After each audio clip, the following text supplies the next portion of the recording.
Sehingga rencana ke depan juga tentunya kami akan apa yang kita namakan dengan Elok Creative Hub seperti itu. Nah, itu juga akan menjadi karena maaf penuh dengan prostitusi dan kejahatan segala macam. Merubah mindset mereka, gimana caranya merubah lingkungan, gimana merubah pemikiran orang-orang di luar.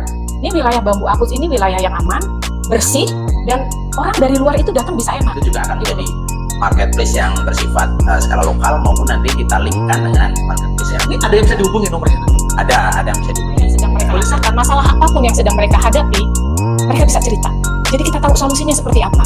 Itu yang fungsinya kita kebersamaan.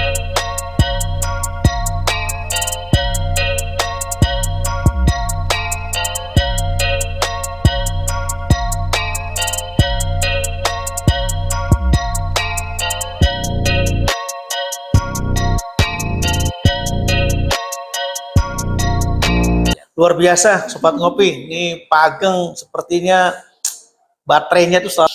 Oke, terima kasih Pak Ageng. Kita akan bincang-bincang dengan narasumber yang kedua. Madam Puri, tetap sehat, semangat. Selalu Pak Haji, insya Allah. Saya dengar dari kawan-kawan Madam Puri ini kegiatannya tidak terhitung. Dari ngurusin anak jalanan, ngurusin warga RT, nggak tahu ngurusin apa lagi karena saya nggak bisa hitung ya. Ditambah lagi juga harus bagaimana punya tanggung jawab menginspirasi para RT-RT se-DKI karena Madam Puri juga diberi amanah sebagai salah satu RT yang terbaik, itu juga menuntut tanggung jawab dan pengabdian tersendiri. Oke, nah Madam Puri sendiri gimana kalau melihat ini gotong royong itu sebagai salah satu yang membantu, mendukung penyelesaian pekerjaan-pekerjaan dalam rangka pemberdayaan masyarakat. Oke. Terima kasih sebelumnya Pak Haji, Pak Ageng. Mohon izin, kali ini saya mau sedikit sharing ya Pak Haji kepada sahabat ngopi semuanya. Jadi benar, sepanjang saya berprestasi, sepanjang saya menjabat sebagai ketua RT itu Pak Haji, ya. Apapun prestasi yang saya dapat itu ya poinnya adalah intinya itu saya dapatkan dari gotong royong. Karena menurut saya kita sebagai pribadi kita tidak akan bisa mendapatkan satu prestasi atau mendapatkan jenjang tertentu itu tanpa kerjasama. Nah itu poinnya saya dari gotong royong adalah saya selalu mengajak baik teman-teman, baik di warga, di wilayah, dalam kegiatan apapun, sampai tingkat provinsi sekalipun, saya selalu mengajak membentuk satu tim Pak Haji, gitu loh. Dalam satu kegiatan, seperti yang simpelnya aja di wilayah. Mungkin kalau di Pak Ageng bilang, kalau di rusun itu kompleks. Kalau saya itu di warga, di komunitas seperti biasa itu, dibilang kompleks tidak Pak Ageng gitu. Justru di situ semakin banyak warga yang memang notabene datang dari mana-mana, mereka punya mindset yang berbeda. Nah itu poinnya. Yang sulit adalah merubah mindset karena mereka datang dari daerah-daerah yang memang mereka punya tradisi yang berbeda-beda juga Pak Haji. Kalau saya menerapkan di wilayah, gimana caranya agar wilayah lingkungan RT saja biar kita tuh dirubah image-nya, karena memang di wilayah saya itu masuk dalam kategori hitam sebelumnya Pak Haji. Sebelum saya bergabung dengan GK, wilayah kami adalah wilayah hitam Pak Ageng. Karena maaf penuh dengan prostitusi dan kejahatan segala macam. Merubah mindset mereka, gimana caranya merubah lingkungan, gimana merubah pemikiran orang-orang di luar. Ini wilayah Bambu Apus ini wilayah yang aman, bersih, dan orang dari luar itu datang bisa enak, gitu loh. Gimana caranya, Madam? Yuk kita ngumpul, yuk kita sosialisasi. Kita buktikan ke orang-orang, jangan hanya dengan bicara, tapi buktikan dengan actionnya, gitu loh. Yuk kita rapihin dulu nih lingkungan, gimana caranya biar enak dilihat orang saat masuk ke wilayah kita. Gimana caranya tata krama kita menghadapi orang asing yang masuk ke kita. Dan itu memang butuh waktu banget Pak Haji gitu. Makanya saya selalu mengajak para kader yang terutama, kader-kader seperti Jumantik, Dasawisma ya Pak Ageng ya, Itu salah satu jalan saya gimana caranya mengedukasi warga gitu loh.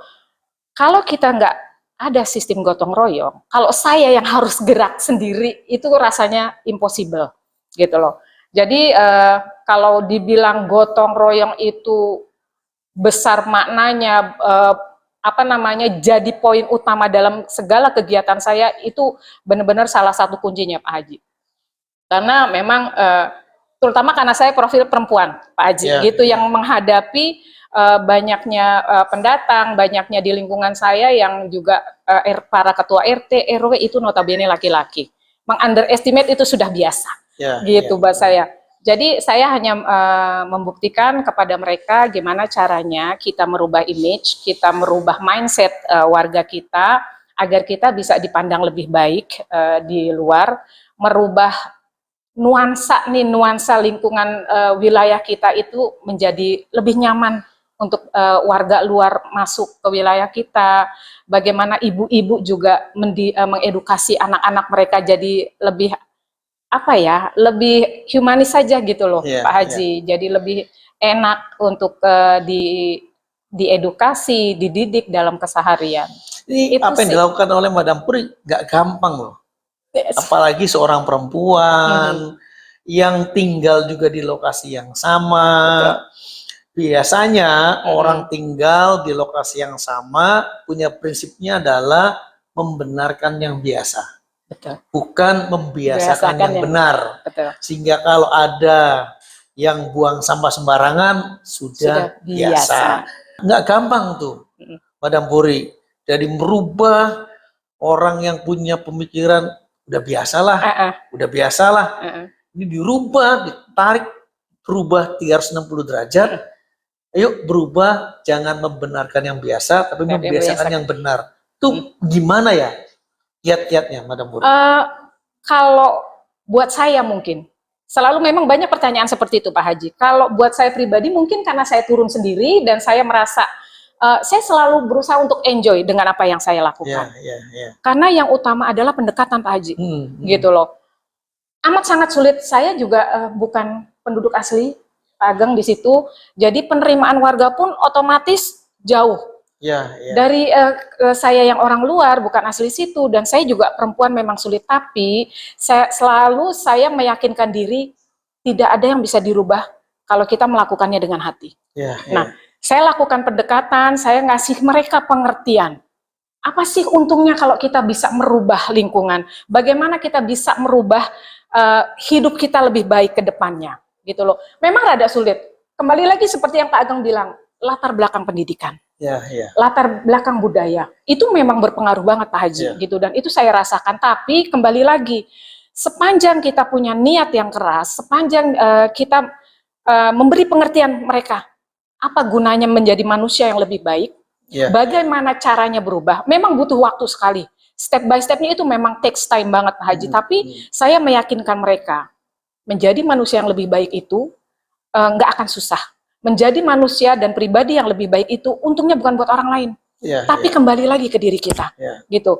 Terutama kepada orang tua, gitu, yang notabene mereka basicnya juga memang maaf prostitusi, juga ada yang begal orang tuanya, otomatis anaknya mencontoh. Nah, memberi mereka pengertian, rubahlah diri kita sebagai orang tua dulu, baru kita bisa merubah anak-anak, gitu loh. Karena anak-anak itu berakar dari rumah, dari orang tua, gitu. Nah, jadi yang saya rubah pertama, pendekatan awal itu adalah orang tua Pak Haji. Betul. Begitu orang tuanya sudah merubah dan mereka merasakan, oh iya, efeknya bagus ya Dam, gitu. Saya juga ngerasa hidup saya lebih tenang. Hidup saya kok nggak ketar-ketir, nggak takut seperti dulu harus dikejar-kejar orang, gitu loh. Pemikirannya berat. Pokoknya saya harus hidup enak, saya harus punya ini, punya itu. Gitu loh.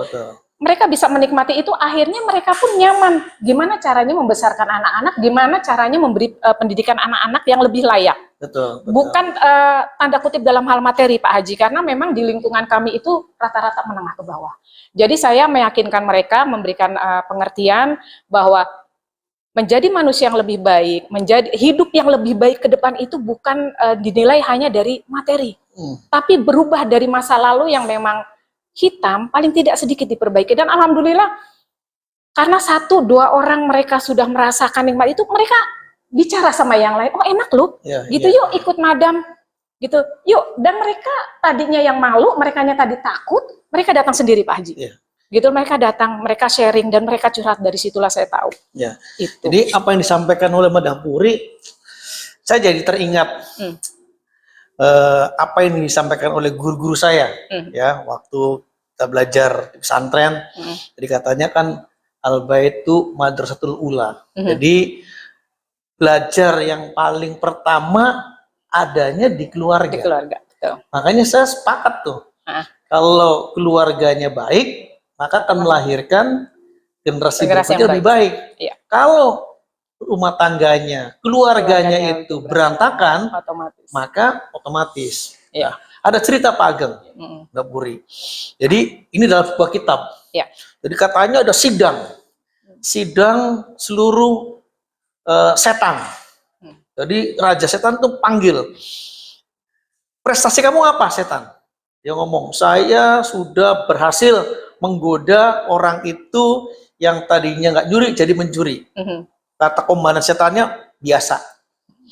Lapor, saya sudah bisa menggoda yang tadinya orang baik jadi zina, biasa.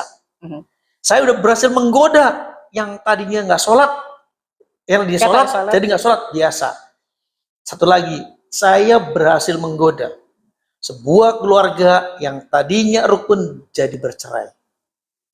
Kata komandan setannya, iblisnya, ini yang prestasinya luar biasa.